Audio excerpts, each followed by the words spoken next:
installés? Ça va, vous êtes bien installés? Bien. Bon, ma maman, tu es bien installée? Ah non, non, je te demande plus. Ça va? Très bien. Tout va bien, tu es bien installé? Ça va durer à peu près 1h30. Donc c'est un crash test. Donc une fois que le crash test il est fait, vous nous direz est-ce qu'on garde ça pour la fois d'après ou pas. Bon Stéphanie, je compte sur ton avis aussi. Zora l'année prochaine tu rejoins. Bonne soirée, ça dure à peu près une demi-heure. Donc on est à peu près 1h30 ensemble. Ça va, t'es bien installé Stéphane, je te fais le bisou. Bonsoir mesdames et messieurs. Donc Lénie est de retour d'Allemagne. Lénie, tu veux nous dire un mot Vous êtes bien maintenant? installés? Allô? Ça va? Ça va, il y a la clim, hein, ça Bon, va? vous êtes bien installés, ça va? Quand même, N'oubliez ça pas va. d'éteindre vos téléphones. On en a à peu près pour 1h30. Vos Après, au bout téléphones d'une heure et demie, ce sera portables. arrêté. C'est bien de les éteindre. Voilà, donc vous allez voir votre Sinon, film ça ici fait des sur scène. interférences avec Voilà, juste les tous portables, les on en a à peu micros près qui pour sont 1h30. sur scène. C'est l'histoire d'une femme qui va rentrer en politique par une porte dérobée, un peu comme ça aurait pu arriver à tout le Vos monde téléphones si portables, les élections n'avaient pas donné les résultats qu'on a connus. On les éteint, là, mode voilà. avion. Mode avion. Pour les téléphones portables, c'est Est-ce mode que vous êtes bien avion. installé en bas? Si vous voulez redescendre un Pas peu, il y a encore des mode places. avion. Ça va? Donc il y aura ta soeur aussi sur scène. Oui, le monsieur qui met sa main sur son visage et là sa soeur qui joue sur scène aussi. Est-ce que tu leur as dit mode avion, hein? C'est mode Ah oui, mettez-vous avion. en mode avion. En mode avion, ça veut dire qu'on est tous dans le même bateau. On prend tous l'avion ensemble. Mode Ce avion, soir. téléphone en surjet, s'il vous plaît. On va vous emmener quelque part. Donc c'est l'histoire C'est de la Pélagie surprise. Vlasova, mais ça pourrait être l'histoire de Farida, ça pourrait être l'histoire de Dalila qui est debout avec la robe rose. Ça pourrait être l'histoire de Valérie, ça pourrait être l'histoire de Lola qui Mais se ça retourne. pourrait être l'histoire aussi de Béatrice, de Zora, de Stéphanie, de Christelle. Ça pourrait être l'histoire de Sophie. Zilika. Ça pourrait être peut-être aussi votre histoire. C'est comment en fait on n'a pas décidé de rentrer en lutte, on y rentre par hasard, on y rentre pour un enfant, on y rentre pour un voisin. On n'a pas tous décidé que le final c'est une contre sur moi Marcel, mais on a décidé de rentrer en lutte et de changer la mairie. On a réussi à faire ça pour une fois.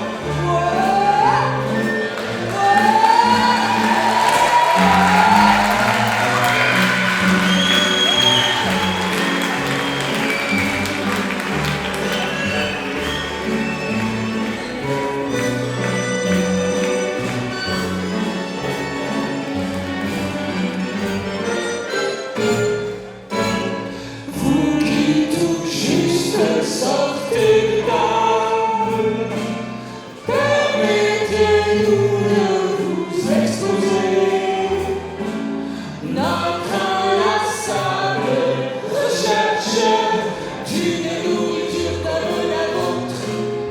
Il nous suffirait aussi bien d'un repas plus frugal. On va pas chanter comme ça tout le spectacle non plus. Non, non, non. En fait, on vit juste au début pour un petit peu de lecteur, donc on va parler de tout ça. Mais après, il y en a un autre qui vont chanter. Si ça ne vous plaît pas, vous verrez, ça change.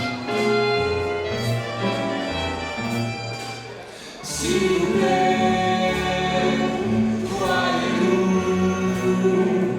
inlassablement en quête de travail. Mais hélas, sur le danger, sur le travail, immuable, inconnu. Ça, c'est sûr que les lois de travail, elles sont un peu inconnues et on espère que ça va changer un peu les choses. On essaie d'apprendre On ensemble. espère. Ceux qui sont sur le plateau, ils essaient d'apprendre. Ceux qui regardent, ils essaient d'apprendre. C'est le moyen sûr que ça change. Et puis sans cesse vers le bas, par toutes les grilles des égouts. Vous pouvez chanter ce que vous voulez aussi.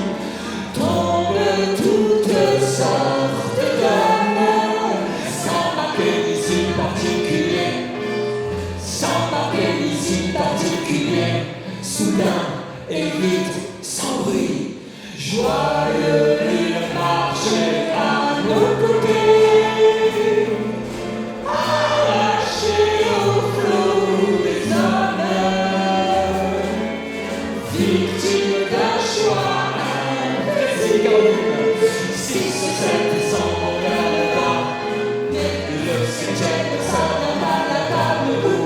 l'orange. Lequel d'entre nous, lequel est celui destiné au salut? Lequel est-ce qui est marqué? Où est la vie, la prochaine inconnue? Bon spectacle.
vous connaissez mieux que moi l'histoire de Pélagie. Moi, je vous raconte la mienne. Elle aussi, son fils, il a galéré.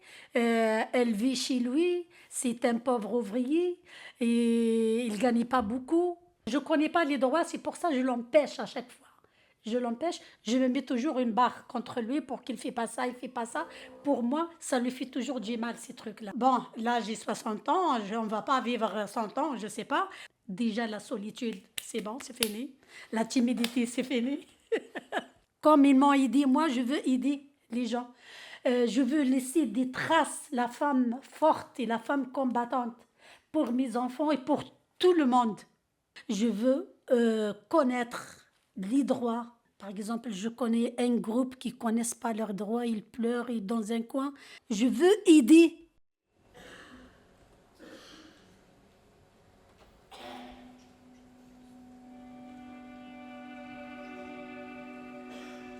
Quand je te portais dans mon ventre, pour nous deux c'était un mal parti.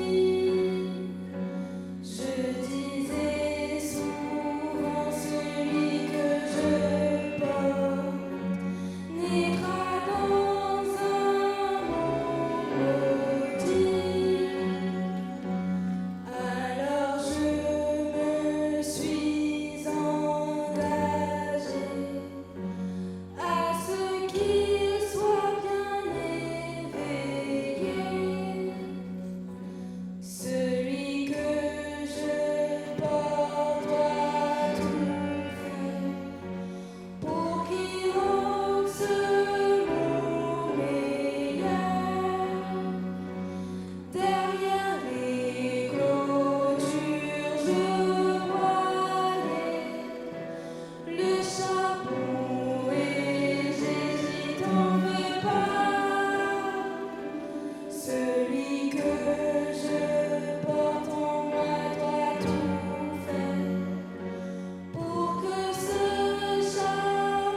irrattrapables, de remplacer les remplaçables.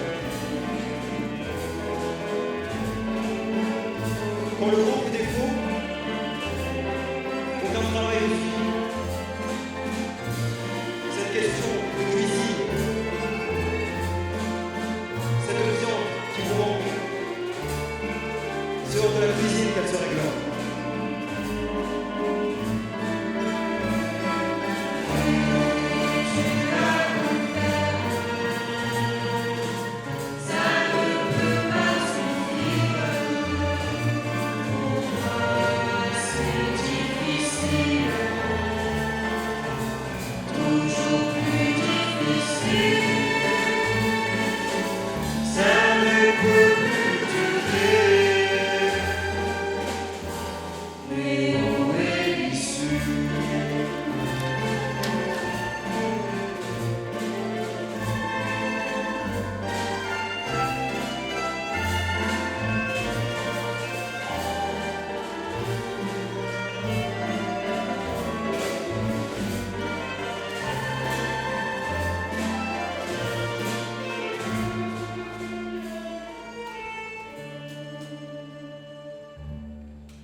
Elle n'aime pas voir son fils avec ces gens. Ils vont le perdre. Elle l'excite. Il l'entraîne à faire n'importe quoi. Elle ne servira pas le thé à ces gens-là. Ils sortent l'imprimante, impriment des tracts, ça fait des bruits. Il est 5 heures du matin. On sonne. La police. Elle rentre, saccage l'appartement, éventre le canapé, brise le miroir, renverse les meubles et vide la bouteille de huile d'olive. Il cherche des tracts, menace son enfant et sortent. Là-dessus, Pélagie Vlasova apprend qu'aujourd'hui, que son enfant Pavel doit distribuer des tracts. Il le faut. Des militants viennent ici à la maison avec leurs machines qu'on est obligé d'accrocher à l'extérieur de la fenêtre. Devant la fenêtre, un rideau. On discute à voix basse. Il le faut. Tout d'un coup, la police en rentre et vous traite comme une criminelle.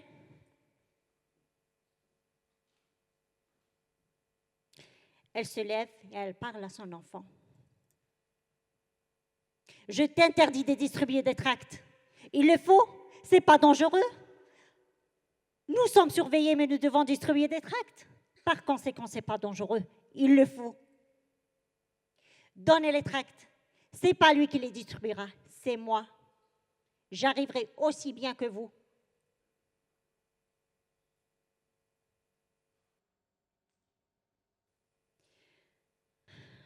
Je me rends complice de quelque chose de très mal, sûrement, mais il faut que j'empêche mon enfant de s'en mêler.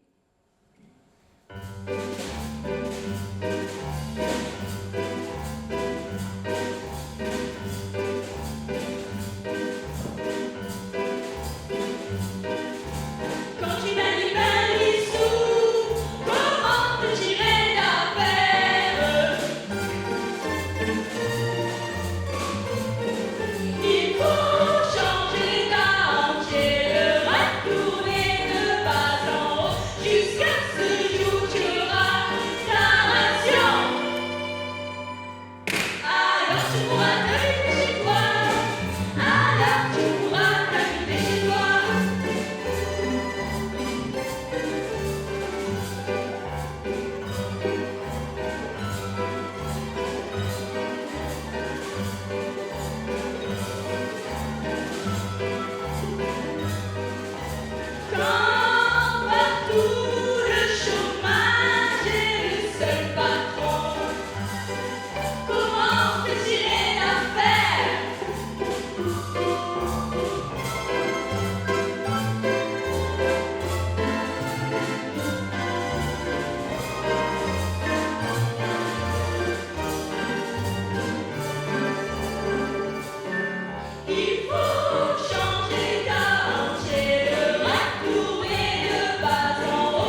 Pélagie assiste à une argumentation bien étrange qui explique que le salaire des employés dépend de l'état de santé de l'entreprise. Alors ce matin, je suis parti chercher un article de Figaro Économie et j'ai trouvé un article qui m'a sauté aux yeux. Et oui, c'est ça. Après la baisse de salaire, le travail gratuit, une entreprise aérienne britannique en difficulté demande à ses employés de travailler gratuitement. Et vous, seriez-vous prêt à cela pour sauver votre entreprise ? Écoutez. Il y a un mois, une multinationale britannique demandait un effort de solidarité à ses employés. Accepter une baisse de salaire ce mardi, c'est la principale compagnie aérienne anglaise, selon Reuters, qui demande à ses salariés de travailler gratuitement. Cette nouvelle suggestion s'inspire directement de la décision du directeur général du groupe et de son directeur financier, qu'ils avaient montré l'exemple en annonçant qu'ils travailleraient pour rien pendant le mois de juillet.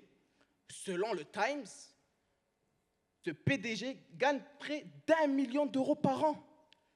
Je suis le négociateur. Le capitalisme est malade et c'est toi le médecin. Tu es donc pour qu'on accepte la réduction de salaire ? Collègues, la situation de l'entreprise n'est pas aussi bonne que nous le pensions peut-être. Nous ne pouvons pas vous cacher ce que nous a confié le patron. L'entreprise concurrente ferme ses portes. Et à partir de demain, 700 collègues sont au chômage. Alors que ce soit chez Brecht ou dans le monde nouveau, maman patronat est une mère menthe religieuse, c'est-à-dire qu'elle aime manger ses enfants. Plus on est fragile, mieux elle nous exploite. Nous sommes pour le moindre mal. Tout homme qui voit clair constate avec inquiétude que nous nous trouvons devant l'une des plus grandes crises économiques qu'ait jamais connue notre pays. Mais qu'est-ce que tu racontes, toi ? Quelle crise ? Attends, mais ça fait plus de 50 ans qu'on parle de la même crise. Oui, c'est vrai, mais ça fait toujours son effet. Enfin bref, il est temps pour le bien de l'entreprise que les salariés se montrent solidaires d'elle. Et le comble du comble, c'est que la compagnie aérienne y voit une solution pour garantir sa survie. La mesure ne concerne que les employés travaillant en Grande-Bretagne et se fera sur la base du volontariat. Concrètement, il s'agira de congés sans solde ou de journées de travail d'une semaine à un mois sans salaire. Le directeur général de cette entreprise aurait d'ores et déjà promis de travailler gratuitement tout le mois de juillet pour montrer l'exemple à suivre. We are solidaires, we are ensemble, we are united, yeah! Et là, Pélagie se demande, être solidaire de ceux à qui je loue mon temps, sans même de quoi survivre en échange. Mais moi, sans salaire, qui va m'être solidaire à moi ? Nous n'avons pas trouvé d'autre issue dans la négociation. Refuser une partie de vos salaires sauverait vos emplois. Et vous le savez, quand ça marche bien pour l'entreprise, ça marche bien pour vous. Franchement, on devrait vous applaudir. Vous réussissez un tour de magie de grande ampleur. Transformer l'emploi gratuit en salaire et tout à coup, travailler sans rien en retour devient un privilège. Vous rendez tellement utile à l'entreprise que ça devrait presque suffire pour donner un sens à votre vie. En gros, ça veut dire ceux qui possèdent tout demandent à ceux qui n'ont rien de leur être solidaires afin de continuer à pouvoir les exploiter. Solidarité, du latin solidus, entier, rapport de dépendance réciproque entre des personnes.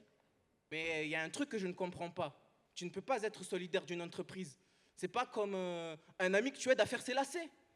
Nous n'avons pas trouvé d'autre issue dans la négociation. Alors nous demandons l'arrêt des négociations avec la direction. Vous ne pouvez pas empêcher la réduction de salaire. Attention, je vous mets en garde contre la rupture de toute négociation avec la direction. Comprenez bien ce que cela veut dire. Vous allez droit à la grève. Mais j'ai compris en fait, vous êtes de grands magiciens. Vous nous faites porter seul la responsabilité de votre naufrage.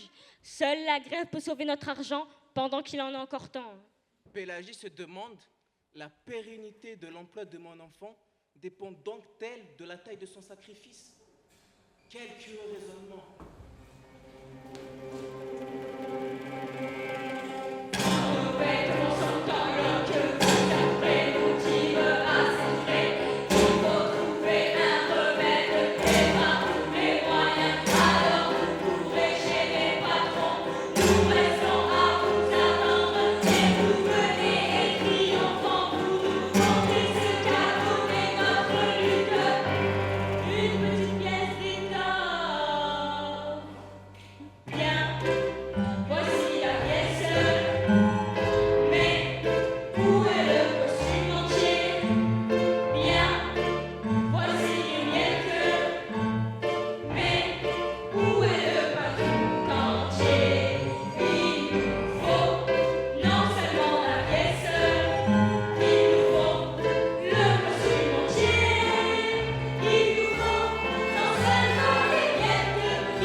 Fin de scène, reconstitution, souvenir de la mère de Mohamed. Avec Mohamed, Inès, Nawad et moi. En place, vous allez bien? Mohamed, tu vas bien? Oui, merci. Ça marche. Merci beaucoup. Un proverbe dit, la vie ne consiste pas à posséder les voitures les plus luxueuses ou les palais les plus grands. La vie consiste plutôt à avoir sa mère vivante pour lui baiser la main tous les matins. Un jour malheureux, ma vision de ma mère a changé pour toujours. Je marche avec elle pour l'accompagner chez ma tante.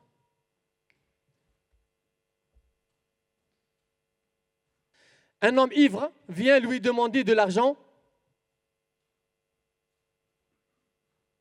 Elle a peur, elle s'éloigne rapidement de lui.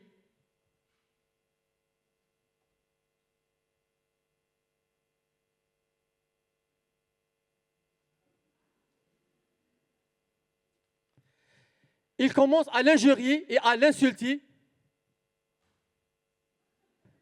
Il veut même la frapper. J'interviens, je le frappe. Il tombe sur le sol, se cogne la tête sur la bordure en béton qui entoure l'arbre. Sa tête saigne. Il s'évanouit.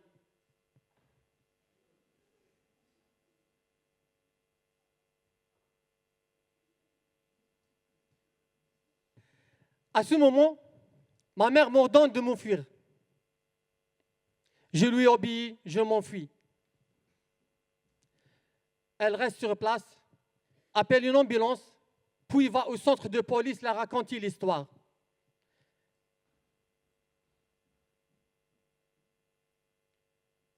Dans cette histoire qu'elle la raconte, elle dit que c'est elle qui l'a poussé, sans se demander s'il est vivant, s'il est mort.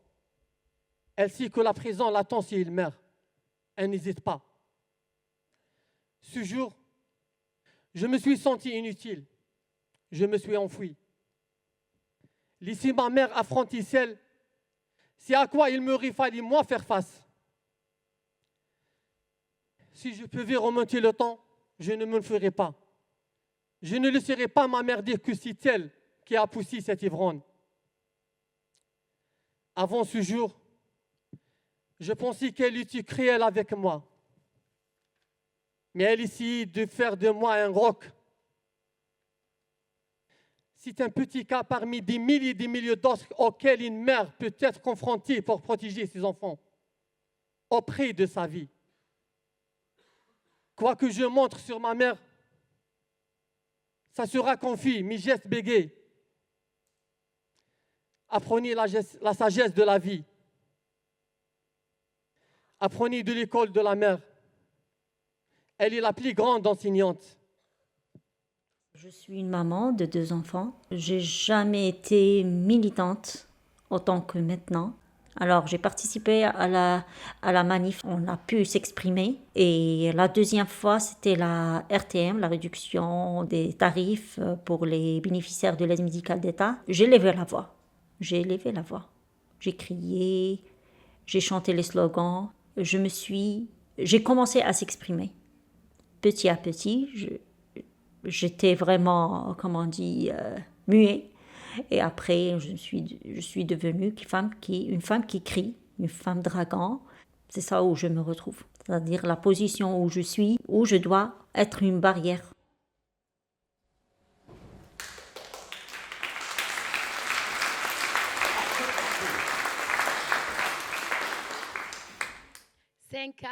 Pilager apprendre de posséder une table, c'est pas la même chose que posséder une entreprise. Ma table, elle m'appartient, comme son entreprise lui appartient. Non.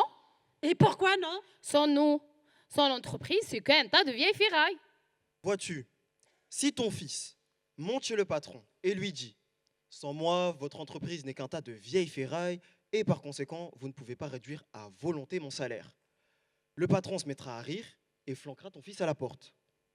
Mais si, Tous les fils de la ville, 800 Vlasov, sont là à tous dire la même chose. Le patron ne rira plus. Alors, c'est ça votre grève? Oui, c'est ça notre grève.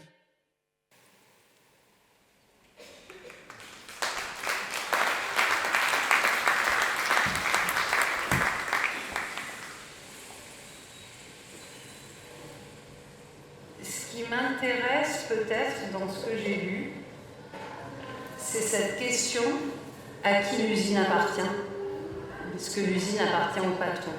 Et l'autre question, c'est de savoir est-ce que c'est le patron qui a besoin des ouvriers ou est-ce que ce sont les ouvriers qui ont besoin du patron?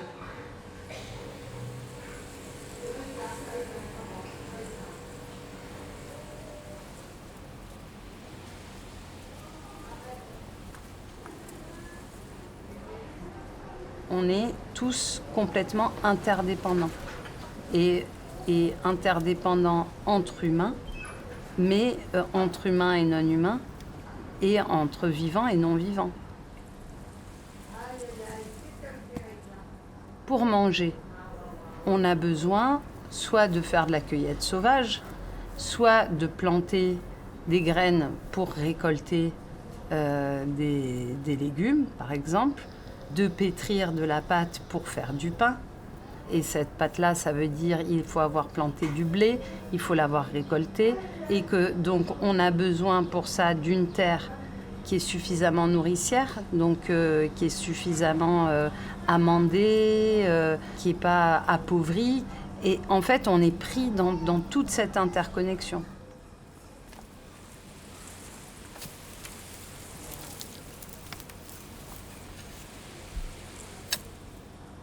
Manger, c'est de l'ordre de la subsistance. C'est souvent réduit à la sphère domestique de la maison. On prépare à manger dans la cuisine, mais ensuite on va aller travailler pour aller sortir un salaire pour s'acheter les aliments. Mais finalement, ces aliments-là, ils ont dû passer par toute cette filière-là de production, de transformation pour arriver dans nos assiettes. Et en fait, c'est cette déconnexion qui pose souci. Mais finalement, si on arrive à reconnecter tout ce chemin-là qui a été complètement cloisonné, d'abord, on prend conscience de notre interdépendance. Du coup, ça a aussi un impact sur la question de qu'est-ce qui nous appartient ou ne nous appartient pas.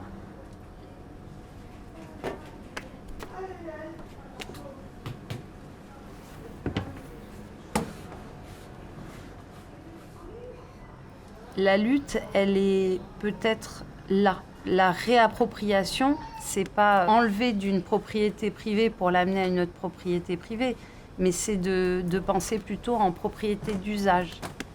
L'idée, c'est de fabriquer des espaces où ça peut advenir, ce mode de faire ensemble, et de les démultiplier.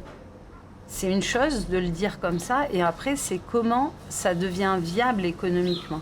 C'est tout l'enjeu, toute la difficulté, parce qu'on est quand même pris dans un modèle global qui est un modèle capitaliste, qui va plutôt renvoyer à ceux qui produisent, ceux qui ne produisent pas, ceux qui sont dans l'ordre du productif, ceux qui sont dans l'ordre du domestique, ceux qui ont droit et ceux qui n'ont pas droit, ceux qui ont la propriété et un pouvoir et ceux qui ne l'ont pas. Voilà, on essaye toujours de trouver des espaces où on peut sortir de l'impossibilité d'accéder parce qu'on n'a pas les moyens.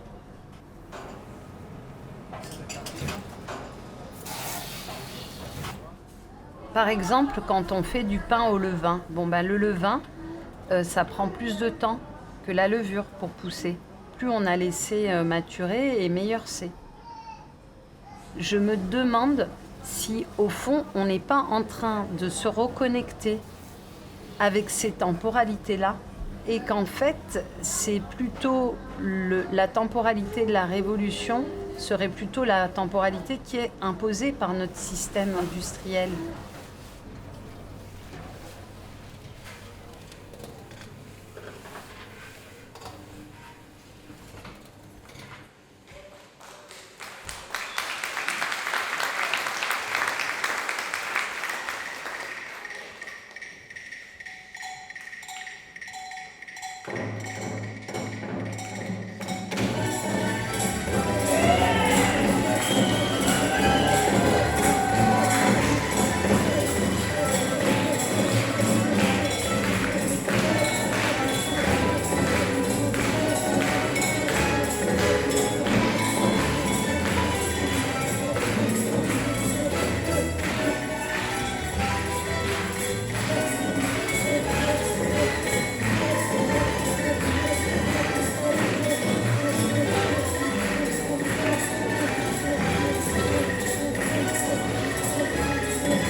Un enfant court dans un village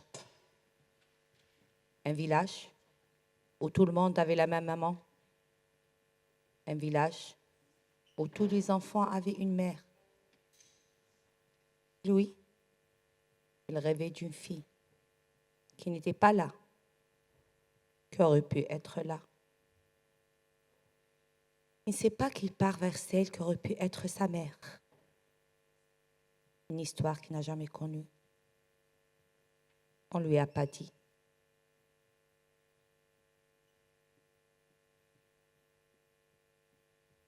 On ne lui a pas dit qu'il va quelque part. On l'a habillé avec des chaussures fermées, des habits neufs qui viennent d'être achetés. Neuf.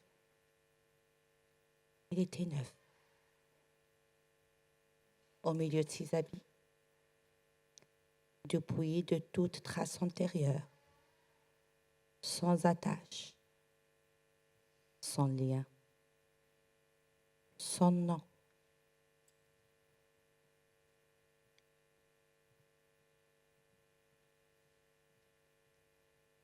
C'était la nuit. Il lui restait que ses cheveux.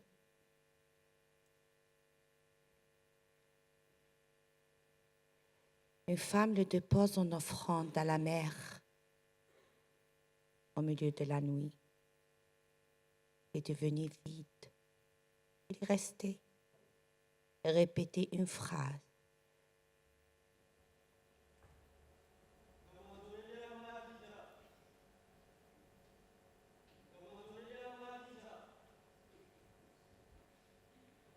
Est-ce qu'on va le comprendre? Le reconnaître? Personne ne lui parle. Il rentre dans une pièce. Une mère s'approche de lui, se rapproche, lui touche le bras. Ça a duré longtemps. Longtemps. Peut-être des années. Il a compris.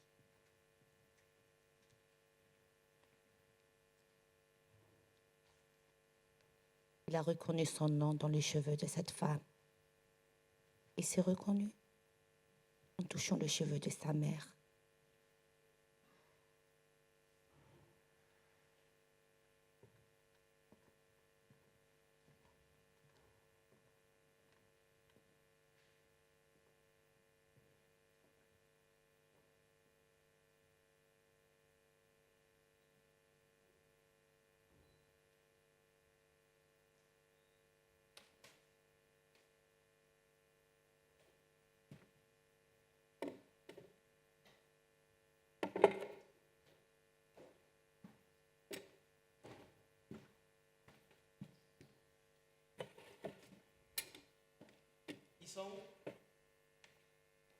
C'est pour toi.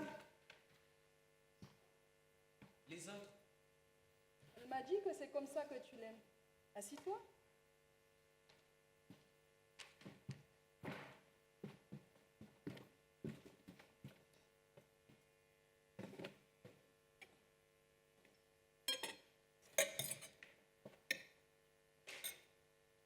C'est bon. C'est bon, pas tout ça. Faut en laisser pour tout le monde. Mais c'est bon, c'est vrai. Où ils sont, Mohamed, Robil, Nathan, Zarna? En plus, il est tôt, j'ai pas beaucoup faim. Tes frères et sœurs, ils ont un autre plat. Celui-là, c'est pour toi. Ok.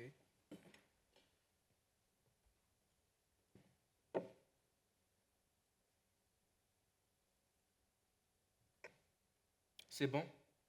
Merci. Et toi, tu manges pas? C'est ton plat. C'est bizarre. T'es bizarre. Quoi? Bizarre? Comment? Ben, je sais pas. D'habitude, tu me parles jamais. Et là, on me dit que tu m'attends. Tu es très courageux. Je suis fière de toi.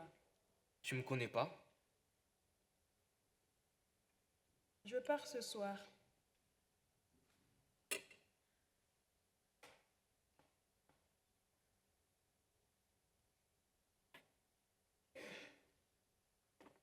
C'est pour toi. C'est un souvenir de moi.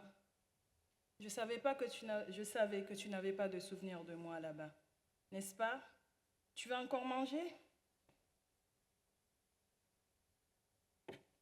C'est beau. Oui, ça vient de chez nous. Ça vient du village. Chez nous, on tend les tissus comme ça. Maintenant, les enfants, ils n'en veulent pas. Ils veulent des marques. Ce tissu, il est comorien comme toi.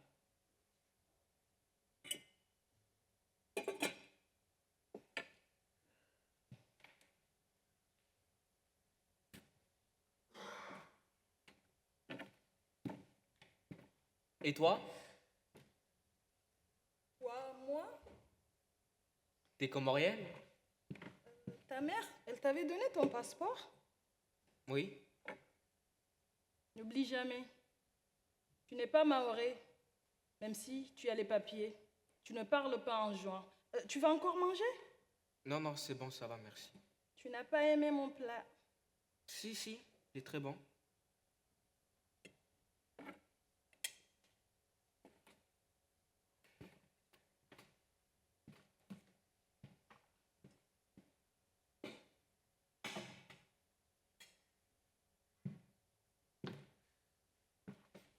Tu avais beaucoup de frères et sœurs là-bas.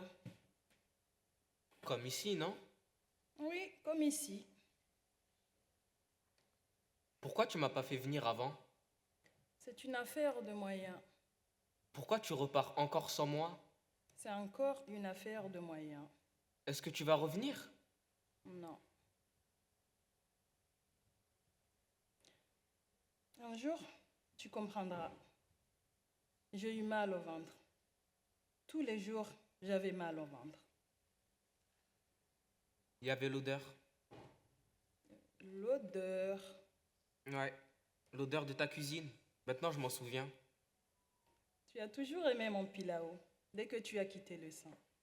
Je t'avais oublié. J'ai dû beaucoup travailler pour pouvoir venir. C'est très cher, tu sais. Pourtant, t'as amené les autres. Non, ils sont nés ici. Je t'avais oublié. C'est fou. C'était mieux comme ça? Et toi, tu m'avais oublié? Jamais. Je vais préparer mes valises. On m'a dit qu'à Marseille, il fait frais.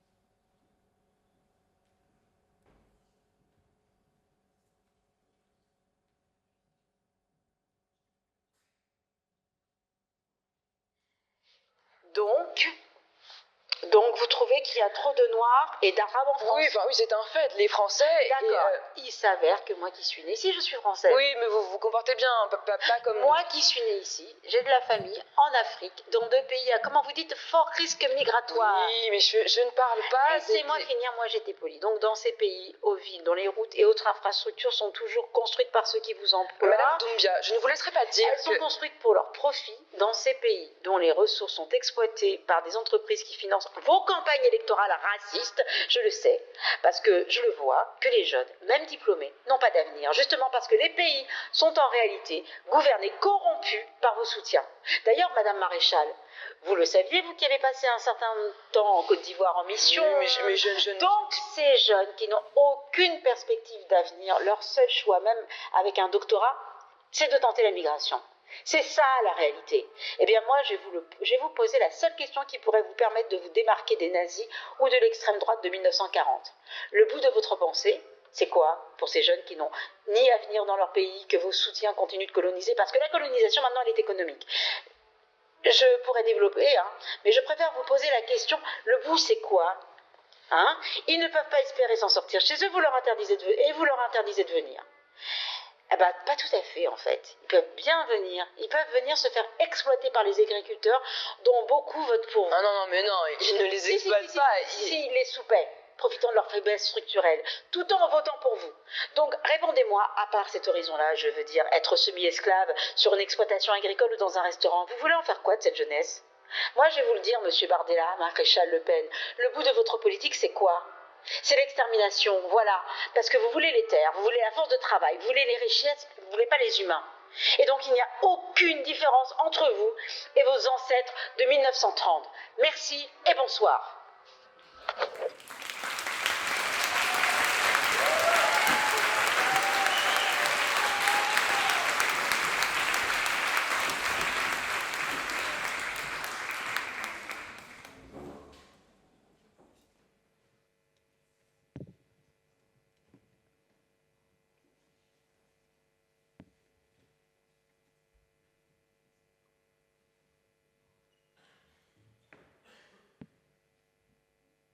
Le fils de Pélagie a été arrêté après la manifestation du 1er mai.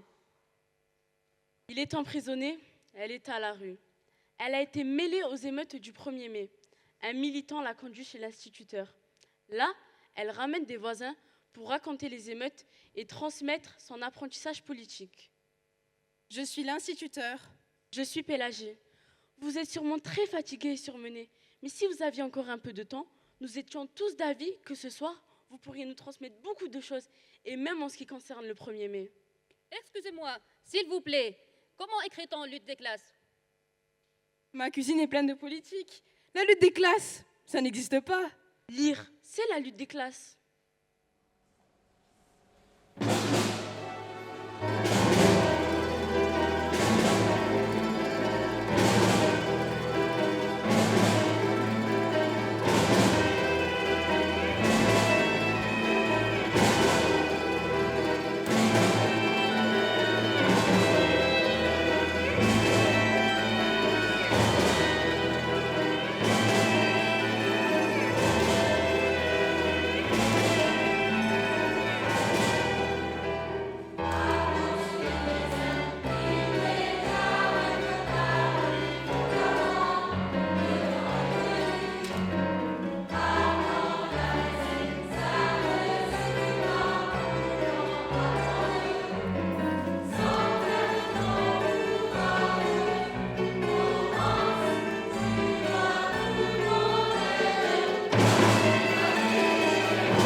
D'avoir accouché et t'as pas un toit, c'était très très difficile.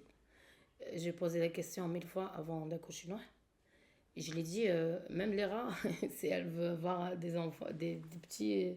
Tu vois, ils ont un coin. Et moi, je vais accoucher, j'étais gauche-droite, à gauche à droite, je ne sais pas où j'aille. Et c'était trop difficile.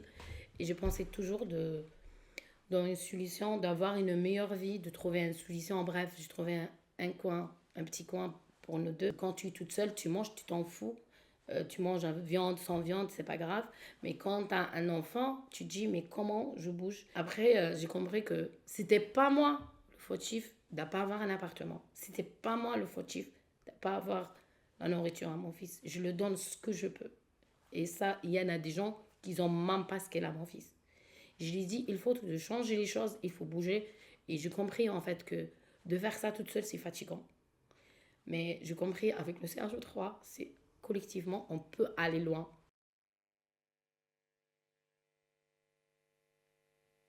C'est ça l'idée, changer les termes, changer les mentalités. Le peuple doute de sa sécurité alors qu'il la paix. Les forces de l'ordre ont remplacé les gardiens de la paix. Pardonner, à un fric peut-on pardonner? Le racisme est violence gratuite et nous pour nous abonner. Que prions-nous pour pas pleurer les victimes?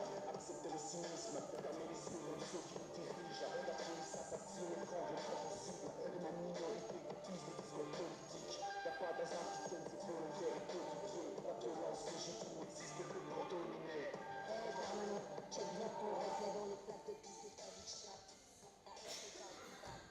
Je suis taxi. Je récupère Farida à l'aéroport. On se connaît déjà depuis un bon moment. Elle fait des allers-retours à Annaba-Marseille pour voir son fils, Shakib. Elle est chargée de paquets, comme d'habitude. Qu'est-ce qu'elle a amené à Shakib cette fois? On se donne des nouvelles de la famille. Comment va Shakib depuis la dernière fois? Comment va l'Algérie?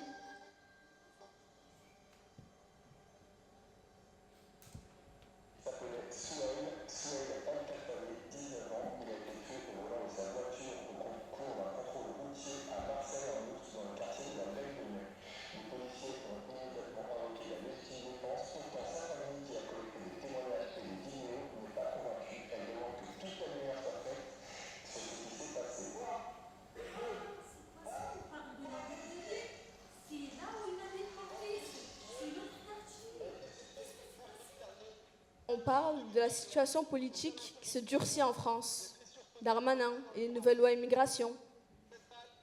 On arrive à l'appartement de Shakib, à la Belle de Mai. Farida me demande de l'attendre. Shakib va descendre pour l'aider à monter les paquets. C'est le colocataire de Shakib qui descend. Il lui explique que Shakib n'est pas là et qu'il reste dormir chez Ali ce soir.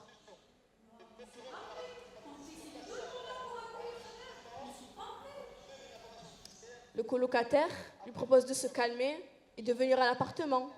Il peut l'aider à monter les paquets. Mais elle ne veut pas. Elle gardera les paquets tant qu'elle n'aura pas retrouvé son fils. On va chez Ali, mais il ne répond pas. Elle appelle son fils aîné, Zakaria. Lui tient le même discours. Shakib dort chez Ali ce soir.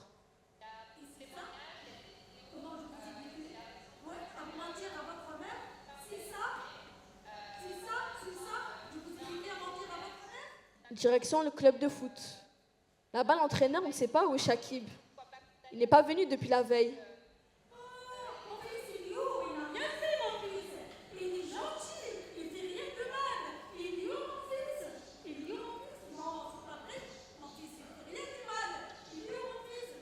Direction le cousin Ammar. Sur le trajet, elle loue les prouesses d'Ammar, Moudjahid qui a fait la révolution, qui a sauvé notre pays. C'est de lui que Shakib tient son côté justicier. Ce n'est pas pour rien qu'il se prend pour Ali Lapointe. C'est un truc de famille chez eux. Ammar est devant chez lui. Elle l'implore de retrouver son fils.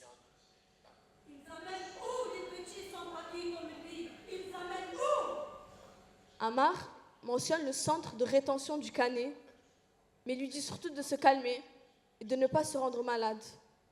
Qu'il n'y a pas longtemps, elle avait encore le cancer. Il va s'en charger. Farida acquiesce et ne dit plus rien.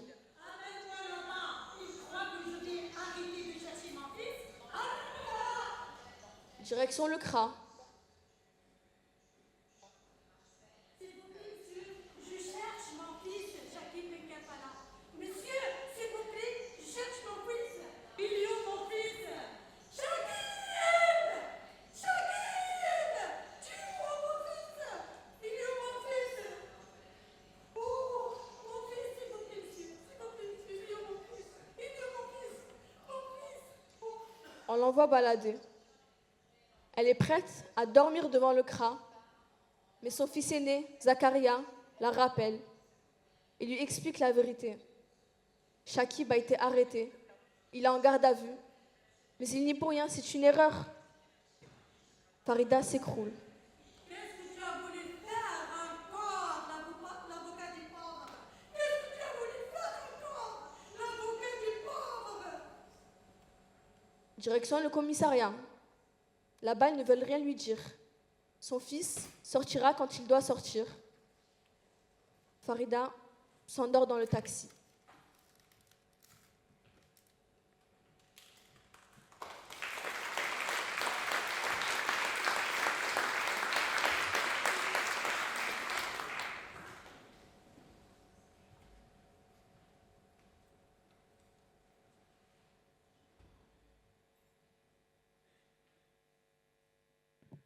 Je suis venue rendre visite à mon fils en prison. La gardienne, elle va nous surveiller. Mais moi, il me faut tous les noms des paysans qui ont réclamé notre journal. Il me les faut.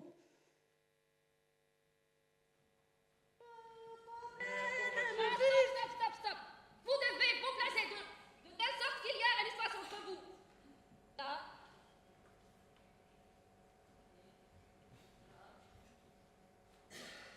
Attention. Les conversations politiques sont interdites. Comment va la maison? Ça va. Tu es logé? Chez l'expliqueur. Il s'occupe bien de toi?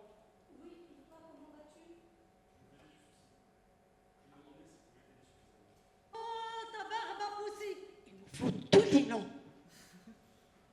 Quand j'ai été arrêté, j'ai avalé la liste, mais j'ai retenu certains noms par cœur. La visite est terminée. Encore une minute, chère madame. J'ai besoin de rester avec lui. Nous, les vieux, on est toujours isolés de notre famille. C'est le seul, mon fils, qui me soutient. Nous, les vieux, on ne sert plus à rien. Louchine à Pirogo. On le fait bien sentir que notre temps est fini. Balak à Perm. Et le conseil ne sert plus à rien. Vous n'avez pas besoin de nos conseils. Derek à Trobadja. Nous prenons ce chemin-ci et vous prenez celui-là. Ça suffit. La visite est finie. C'est moi la responsable. Au revoir, mère. Au revoir, mon fils.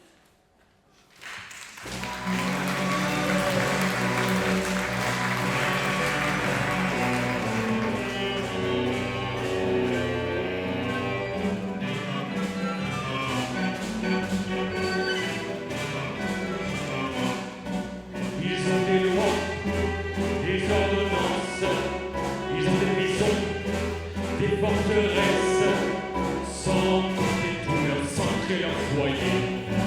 Ils ont des gardes et des juges qui sont payés très cher et prêts à tout faire. Oui, mais pourquoi?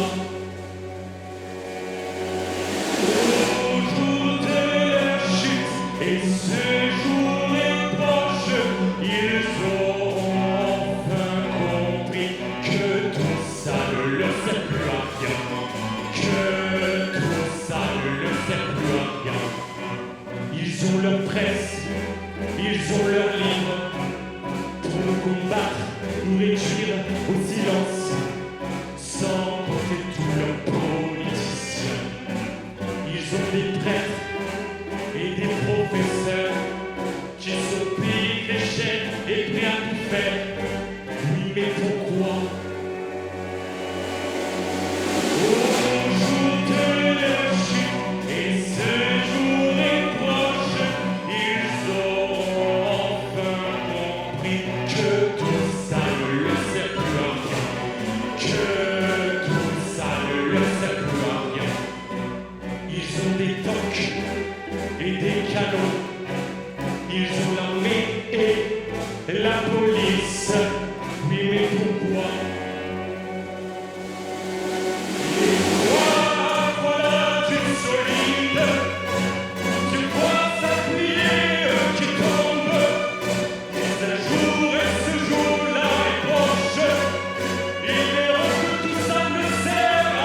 Devant le commissariat, Farida n'est plus seule. Des femmes attendent avec elle. Au petit matin, Shakib sort. Oui. Junior Michel, Zacharia ne l'a pas dit? Quand nous vous portions dans le ventre, on se disait souvent demain. Vous, que nous portions dans le ventre, personne ne nous arrêtera. Je suis quelqu'un qui aime être toujours dans les premiers rangs, même si parfois les premiers rangs sont les premiers touchés ou les premiers tués. Mon fils, je peux le guider, je peux le protéger, je peux le caler s'il tombe, mais lui trouver une place, non, c'est à lui de trouver une place. On ne peut pas dire on est toutes les deux mères parce que chacune de nous, chaque femme, voit la maternité, son rôle de mère différemment. Je dis que j'ai ça en commun avec Pélagie, c'est pas pour seulement protéger mon fils. D'une façon ou d'une autre, c'est une lutte. Lutte d'une maman seule, c'est une lutte. Lutte d'une maman qui veut vivre sa maternité à sa façon, c'est une lutte. Peut-être on a un point commun, on veut tous les deux une certaine façon de vivre sans que personne nous dicte. Parce que sans se rendre compte, une lutte simple, ça peut devenir... La politique, c'est quoi? C'est lutter pour vivre librement sa vie.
Et là, Igor s'excuse pour la bosse.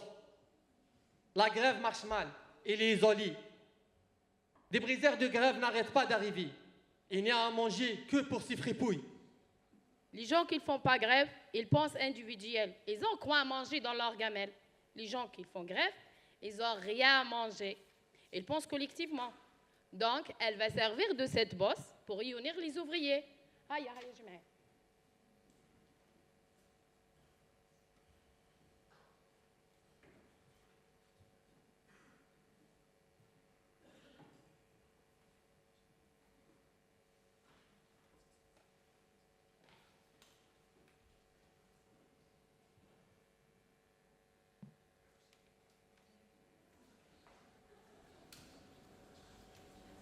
D'abord, il faut que tu mettes ça dans le crâne. Celui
Cette femme russe a reçu des pierres de la part d'ouvriers russes. Démonstration.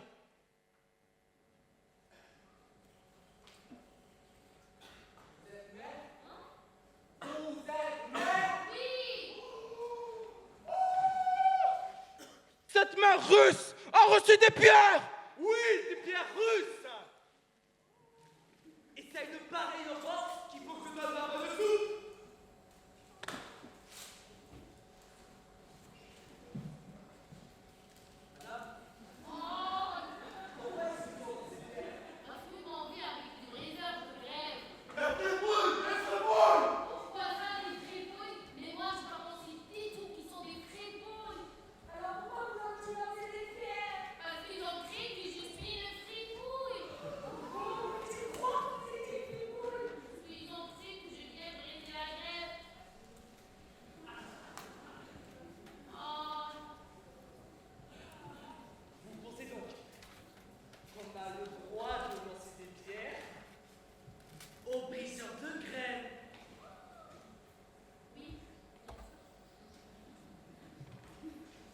Et là, pour le boucher, c'est le choc. Il lui fait offrir à manger à Pélagie, témoin qu'il est content. À manger pour Pélagie. Il fait venir le personnel et il lui repose la question.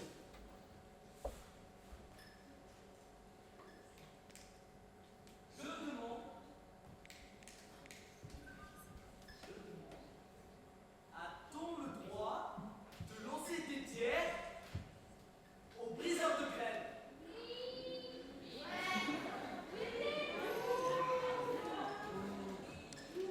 Tout le monde regarde Pélagie qui ne touche pas à son assiette. Inquiétude. Mais non, mais je mange pas, non. Pourquoi est-ce que vous ne mangez pas? Pour qui? Pour les briseurs de grève.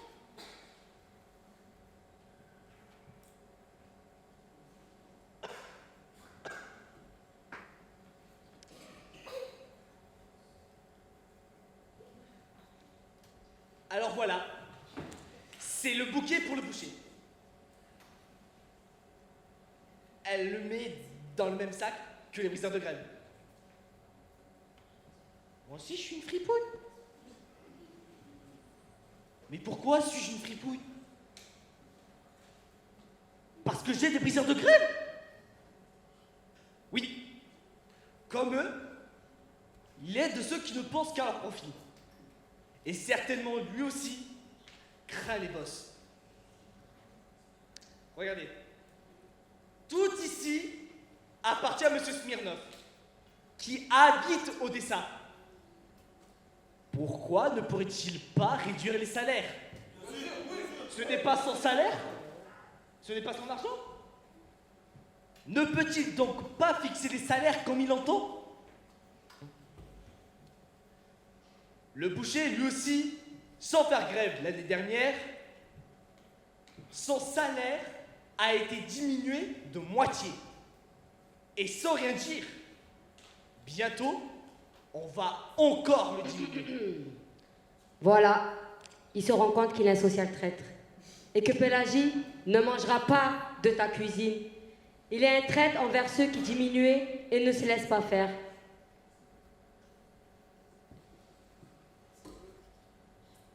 Il n'aurait fallu qu'une goutte.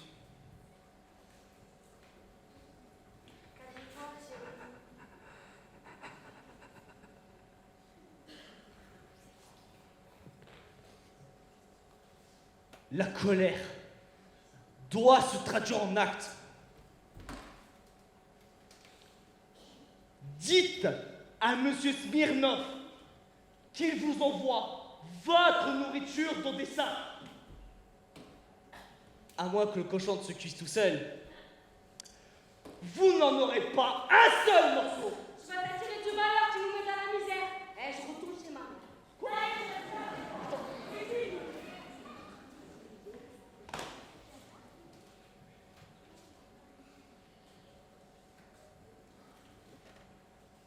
Dehors, les soldats de la patrie.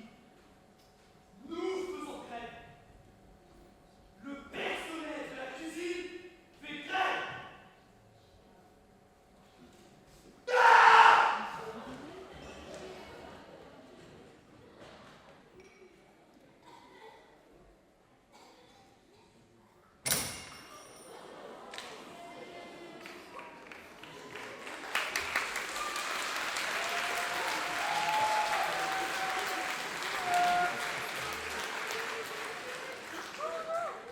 j'en ai l'habitude. En ma qualité de boucher, c'est moi qui irai le dernier. Et pas le cochon.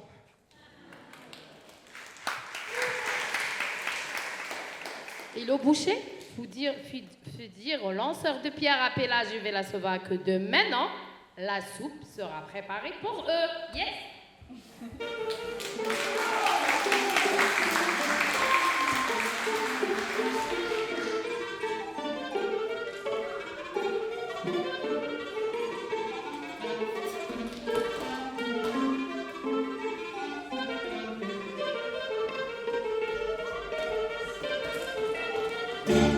C'est notre camarade Vlasova, bonne combattante, appliquée, rusée et sûre au combat, appliquée dans le travail d'agitation. Sa tâche est modeste. Elle est indispensable. Où qu'elle vive, elle n'est pas faite. Avec ténacité, prudence et ruse, lutte, adverbe, Glasgow, Lyon, Chicago, Shanghai, Calcutta, toutes les places ovales de tous les pays, bon d'ordre infatigable, soldats inconnus de la révolution, indispensable.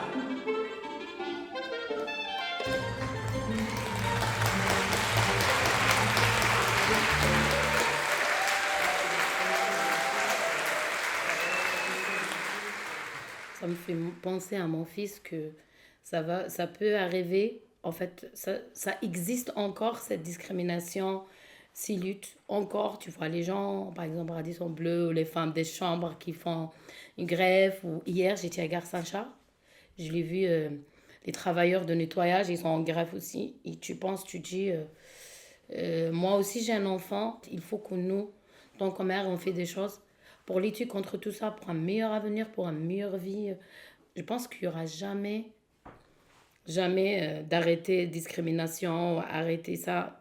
Tant qu'on vit, tant qu'on respire, on bouge. Il faut continuer la vie, il faut garder toujours l'espoir.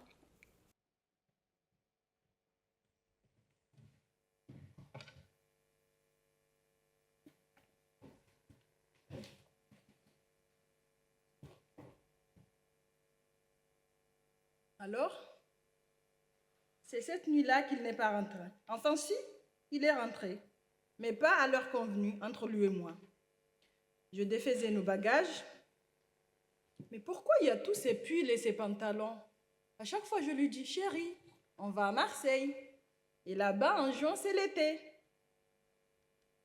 Mais il fait ça depuis qu'il est petit. Et maintenant qu'il a presque 19 ans, c'est pareil. Donc, je défaisais nos bagages et je les rangeais dans la chambre où ma sœur nous avait installés. À travers la cloison, on entendait de brouhaha télévisé, des bribes d'informations. Et une phrase a résonné. Je ne sais pas pourquoi, j'ai regardé ma montre. Oui, j'ai une montre. Je trouve ça élégant, ce geste de regarder sa montre. On avait dit qu'il rentrerait avant la nuit, parce qu'on venait d'arriver, et que ça ne se fait pas déjà de sortir tard, alors que ma sœur, elle, avait préparé un repas. Et c'est pareil pour le cousin. Nous, les mamans, on avait insisté. Quand je regardais ma montre, le soleil avait commencé à se coucher. J'ai ouvert la porte. Ma sœur sur son canapé est tendue vers la télé. Tu as vu? Ils ont tué un petit. Où ça? À Paris-Nanterre. Sur l'écran, on voyait du feu, les jeunes qui caillassaient. Mais ils sont où déjà? Il ne faut pas qu'ils fassent les malins ici. Des cris traversent nos vitres et nous parviennent. Je vais aller les chercher. Je viens avec toi. Devant l'immeuble, un groupe d'adultes, surtout des mamans. Vous allez où? On va chercher nos gosses. Au moment où le groupe s'éparpille, un petit arrive en courant. Il semble paniqué. Il n'arrive pas à parler. Ma sœur tente de comprendre ce qu'il dit. Mon cerveau entre dans un monde embrumé. Le prénom de mon fils a été prononcé, suivi des mots coups de couteau.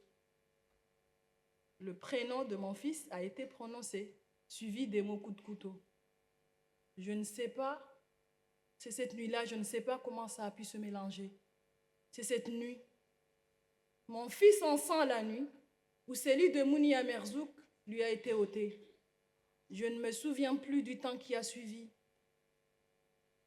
Mes pieds qui volent derrière le petit, le sang qui coule du corps de mon enfant, et les pompiers qui traversent sans les éteindre, les poubelles enflammées, la gravité du regard des parents, le silence des pères et l'hôpital Nord.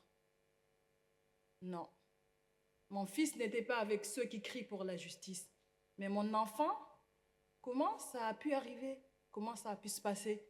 Une broutille, un mauvais regard, tu te prends pour qui toi le Parisien qui dégénère? Un endroit où il ne fallait pas passer? Un coin de deal comme le disent chez les médias. Mais qu'est-ce qu'ils connaissent de nos vies, ces abrutis de médias?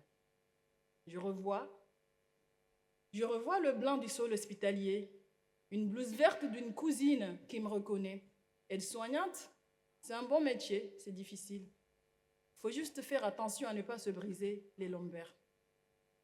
Mais qu'est-ce qu'il faisait avec ces voyous? Si c'était mes fils, une sacrée raclée. Mais quelle image on donne encore de nous?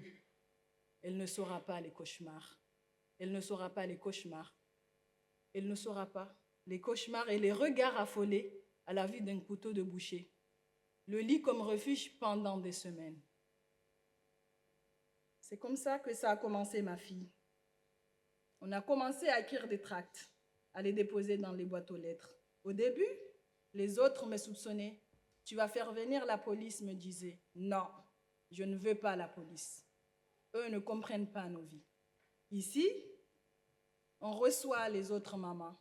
Elles sont désemparées. Autrefois, avoir un garçon était une bénédiction. Maintenant, la mère respire quand la gynécologue promène son appareil sur son ventre gonflé. C'est une fille. On nous dit il n'y a pas d'avenir pour eux. Moi, j'ai dit que si, nous devons construire, nous, cet avenir ici. Je suis heureuse que tu étudies. N'oublie jamais qui tu es. Tu portes sur tes épaules les signes d'un passé que d'aucuns voudraient disparu. Tu porteras ma voix, celle de ton frère traumatisé et de tes frères en danger. Approche, je n'ai pas encore fini de te tresser. Eh oui, je continuerai à te parler.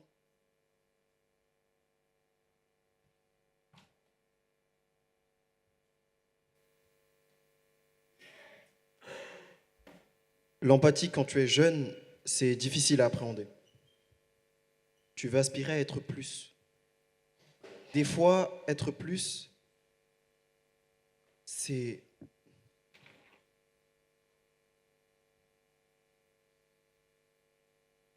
faire des choses sans se soucier de ce qui n'est pas nécessaire. On a besoin d'éduquer nos parents quant à nous.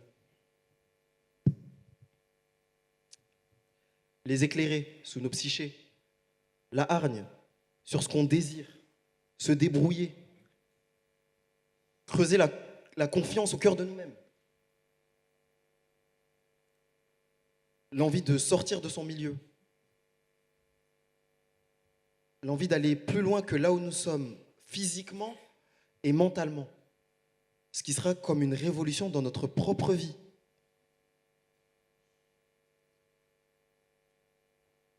Non. Tu ne mélanges pas intime et politique.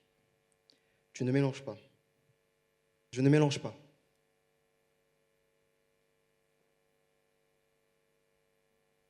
Repérer et rendre l'appareil à ma mère. Rendre et repérer les mots et les sacrifices. Faut pas inquiéter les mamans. Avoir des enfants, c'est clairement pas émancipateur.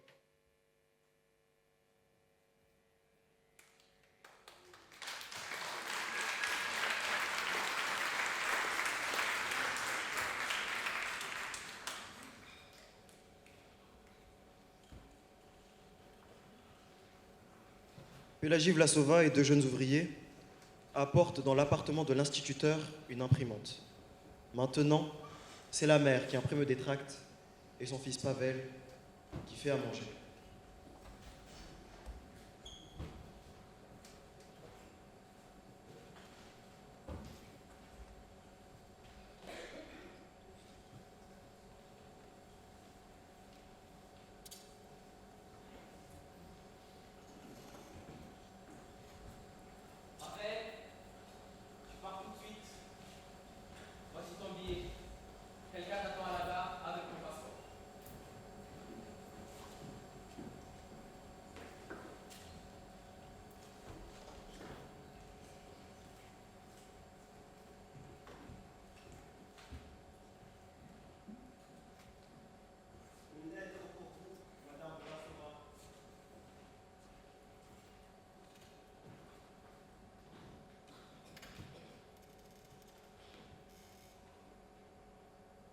Pélagie Vlasova, ton fils a été fusillé.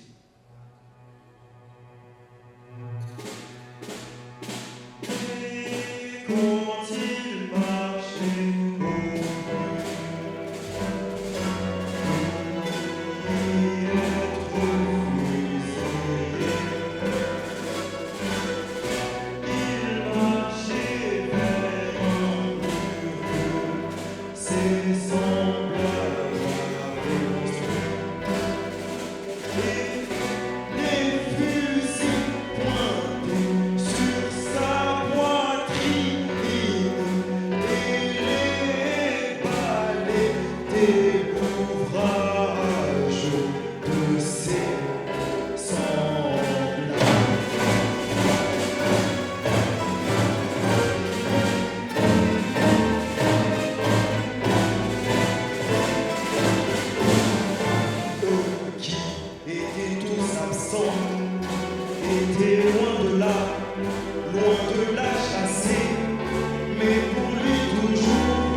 Voyez des fusils.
Sans cesse, on entend dire que bien vite, les mères perdent leurs enfants. Mais elle a gardé son enfant. Comment l'a-t-elle gardé? Grâce à la troisième chose. Elle et lui étaient deux. Mais la troisième, la commune chose, était dans leurs actions communes, ce qui les unissait.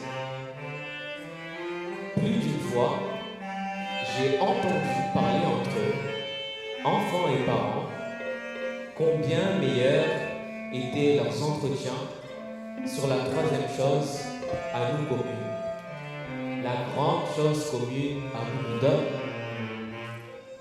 Comme elles étaient proches l'une de l'autre, proches de cette chose, comme elles étaient bonnes l'une pour l'autre, proches de cette chose.